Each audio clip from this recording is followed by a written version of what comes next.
Hi guys, welcome to Random Thoughts Thursday. My name is MaddiKempf. Today I have another interview to share with you guys. So this interview is with a friend of mine, Chelsea Moore. Chelsea and I high school rodeo together, and I met her through that and really always admired Chelsea's riding style and how well she did. So I kind of gravitated towards her thinking, I gotta figure out what this girl is doing, and was lucky enough to get to learn a bit from Chelsea and her mom, and also buy a few horses from them over the years. And Chelsea and I have stayed really good friends. So Chelsea is a horse trainer as well as a professional barrel racer, and today I hope you get to enjoy a bit of an interview getting to know a bit more about Chelsea. One of the cool things about Chelsea is that she was an all-around cowgirl growing up. So she worked all events in high school rodeo and was really good at all of them. She's also a super handy trainer. She makes really easy to ride horses. I've rode a few of hers and I just admire her training abilities, her abilities as a jockey, and how she can take a horse from the beginning stages to creating a really nice finished horse. So she's got a gift. She's also extremely hardworking, and I'm excited for you guys to get to learn a little bit more about Chelsea today. Okay, Chelsea, can you tell me about yourself, where you're from, and what you do for a living? I'm Chelsea Moore. I live in Panoka now, originally from Dawson Creek. I train barrel horses. I train client horses and train my own. The louder you cheer, the faster she goes, okay? She's perfect on two. Let's help her, okay, everybody? Everybody!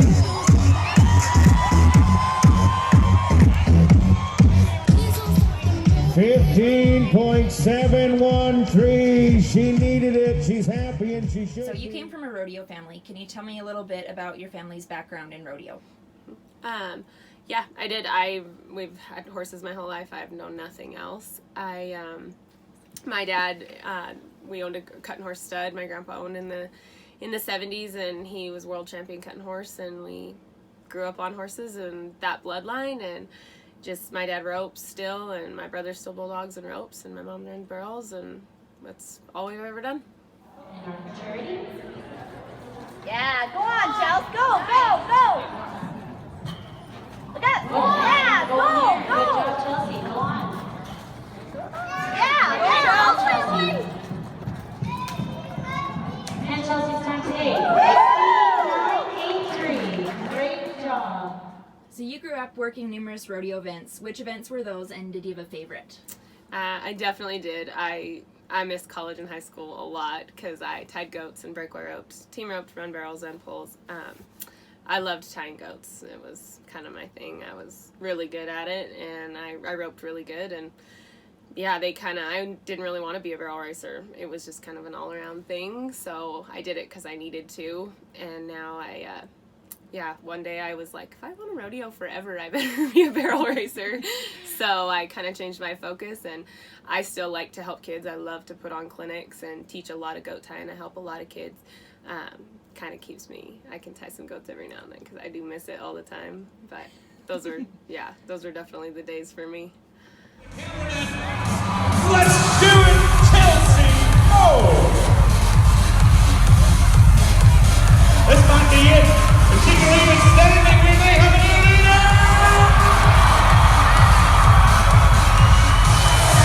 There you go! 13,984. Somebody holler for the new leader! Who have been the biggest influences or role models for you as a trainer? Definitely my mom. I mean, I learned everything from her. I rode a lot with Dee Butterfield growing up. As a kid, there was nowhere to jackpot or barrel race from where we were, so we hauled to Panoka a lot. I rode with Dee for years and years. And then I just kind of picked and chose who I wanted. I took a lot from everybody. Andrea Udall and Colby Gilbert, I ride with them a lot. I really respect what they do and love their program, and it works for my horses now. And I like to follow everybody. I think that you can learn something from anybody. I still like to ride cutters and do lots of things. I like to rope on my horses, so I kind of follow a lot of people.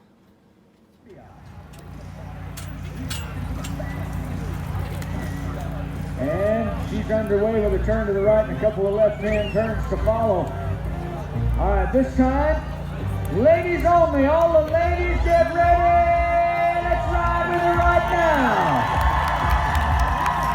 now. And across the line in a nice 15.392.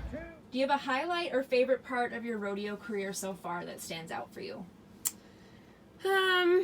College, definitely. High school and college, I had a lot of successes and all around, you know, and that was big for me. I liked being able to do multiple events and be successful in it. It is a highlight for me to train horses and see them go on and be successful. I've sold quite a few pretty nice horses, and that's always a highlight to me, to see them go on and be successful. I kind of watched one today and get placed pretty high in the Super Stakes Futurity that I had this spring. I didn't necessarily train her, but I had her for a long time this summer, and that's always, as a trainer, that's really fun. That's always a highlight. Brother Clayton, an outstanding steer wrestler. And nicely around the first Ram Rodeo barrel right there. Ditto the second, Chelsea. Far side. That run for home with some help from us right now.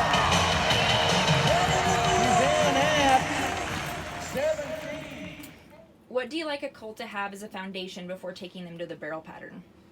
I like them to be broke. I really like a cutter type start. I tend to break all my own. I start all my own 2-year-olds. I'm not quite as brave as I used to be, so I will send them out if I can afford to, or if I'm busy enough. But I do like them to be very broke. I want them to be soft in the mouth and, you know, have all the basics, know how to move every body part. I like that. I like the cutter feel. I rode a lot of cutters for a long time, so that's a feel I really, really like. Yeah, go on, Chelsea, go. Yeah. Yeah, go. Fancy turning there, 13.4. In Canada, we tend to have a bit of an off season during the winter months. Do you work on something specific during that time with your horses? Honestly, downtime. Up here, we're not. I think that's still one of our biggest downfalls as trainers and futurities. We don't have that training season. A lot of mine get turned out. You know, if they've rodeoed all summer, they get a break. As far as, that's kind of when I take the time to get on my 2-year-olds and 3-year-olds. I kind of start from scratch again, start new ones, and that's what I kind of focus my winter on, and a little bit less on the further along horses of the Futurity Derby colts. They kind of get a little bit of a break now. Something I really admire about you is your ability to keep going even when things are tough. Do you have any advice for someone who feels like they're struggling? It's funny you ask that right now, as I have been sitting in the stands watching everybody all weekend. I don't have any horses right now, any Futurity horses. I have a couple good ones. It's a struggle, and it's hard, and I've struggled a lot the last 3 years, you know, just about making the CFR and have them working good and then get hurt. And everybody struggles. And I think I have to tell myself that all the time. It's not just me. That's not a pity party. And that it's going to pay off eventually. And if I keep working and keep trying, that it'll one day I'll have that one. Gotta be patient too.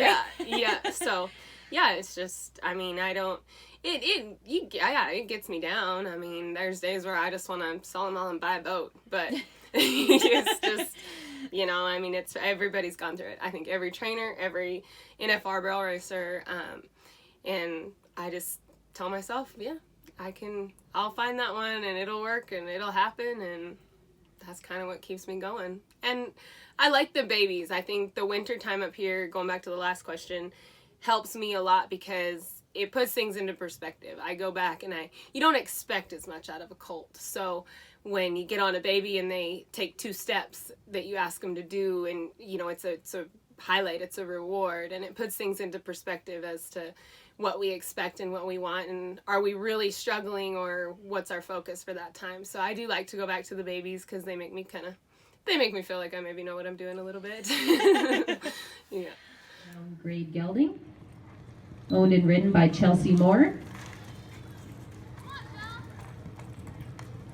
Had a quick time yesterday of 15:9:26.